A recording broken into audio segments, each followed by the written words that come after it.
ಉಪಚುನಾವಣೆಯಲ್ಲಿ ಪ್ರತಿ ಹಳ್ಳಿಗೂ ಸೂಟ್ ಕೇಸ್ಗಳು ಬರ್ತಿವೆ. 3 ದಿನದ ಕೂಲಿ ಕೊಟ್ಟು ಮತ ಖರೀದಿ ಮಾಡುವ ಕೆಲಸ ನಡೀತಾ ಇದೆ. ಮತದ ಮೌಲ್ಯ ಕಳೆಯಬೇಡಿ, ನೈತಿಕ ಶಕ್ತಿ ಉಳಿಸಿಕೊಂಡು ನಿಮ್ಮ ಕೆಲಸ ಮಾಡುವ ವೀರಣ್ಣ ಚರಂತಿಮಠ ಅವರನ್ನು ಆಯ್ಕೆ ಮಾಡಿ ಅಂತ ಮಾಜಿ ಮುಖ್ಯಮಂತ್ರಿ ಹಾಗೂ ಸಂಸದ ಬಸವರಾಜ ಬೊಮ್ಮಾಯಿ ಮನವಿ ಮಾಡಿದರು.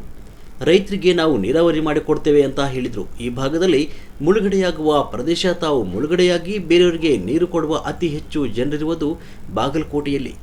ಮುಳುಗಡೆಯಾಗುವುದೆಂದರೆ ನಮ್ಮ ಅಜ್ಜ ಮುತ್ತಜ್ಜ ಕಟ್ಟಿಕೊಂಡ ಬದುಕನ್ನು ಬಿಟ್ಟು ನಾವು ಹೊಸ ಬದುಕು ಕಟ್ಕೊಳ್ಬೇಕೆ?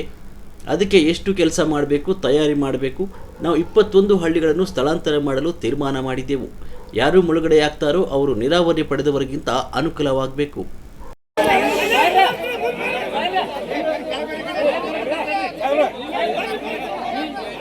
ನಿಮ್ಮ ಉತ್ಸಾಹ, ನಿಮ್ಮ ಪ್ರೀತಿ, ವಿಶ್ವಾಸ ಮತ್ತು ಹಠ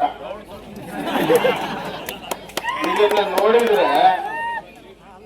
ನೋಡಿದ್ರೆ ನೀವು ಅತ್ಯಂತ ಪ್ರೀತಿಯಿಂದ, ವಿಶ್ವಾಸದಿಂದ, ಹಠದಿಂದ ನಮ್ಮ ವೀರಣ್ಣ ಚರಂತಿಮಠವನ್ನು ಆಯ್ಕೆ ಮಾಡಿದ ವಿಶ್ವಾಸ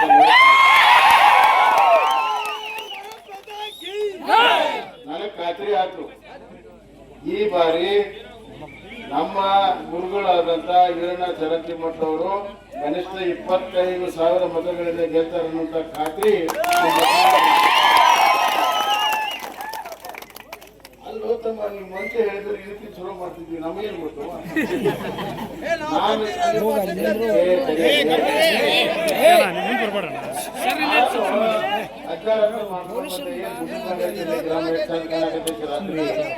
ಅಂತೂ ಅದ್ರ ಮೇಲೆ ಮಲ್ಲಿಕಾರ್ಜುನ ದೇವರು ಎಲ್ಲ ಹೇಳ್ಕೊಂಡು ಬಸವರಾಜ ಗ್ರಾಮ ಅದೇ ಹಿಂಗಾಗಿದ್ದ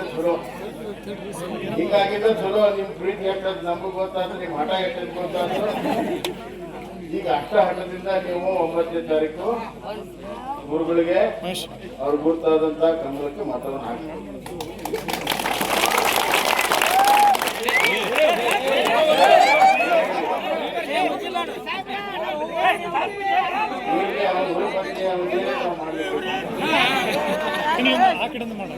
ಈಗ ನಾನು ಆ ಕಡೆಯಿಂದ ಬರ್ಬೇಕಂತಂದ್ರೆ ಗಾಡಿಗೆ ಎಲ್ಲ ಸಿಕ್ಕೊಂಡು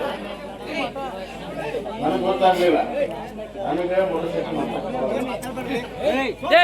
ಆದ್ರೆ ನನಗೆ 40 ವರ್ಷದ ರಾಜಕೀಯ ಅನುಭವ ಐತಿ.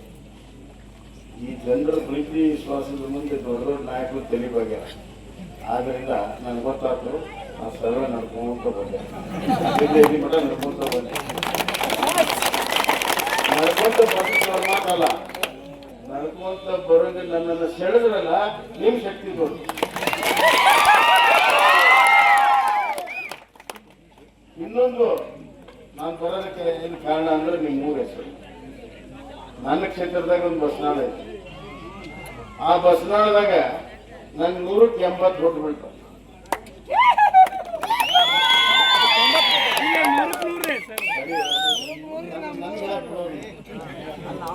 ಅಲ್ಲಿ 180 ವೋಟ್ ಬೀಳ್ತಾವ. ಇನ್ನು 20 ಏನ್ ಮಾಡಿದ್ರು ಬರೋದು ನಂಗೆ. ಆದ್ರೆ ಈ ಬಸ್ನಾಳದಾಗ ನಮ್ಮ ವೀರಣ್ಣ ಚರಂತಿಮಠ ಗುರುಗಳಿಗೆ 100ಕ್ಕೆ 100 ಬೀಳ್ತಿದ್ದ ವಿಶ್ವಾಸ.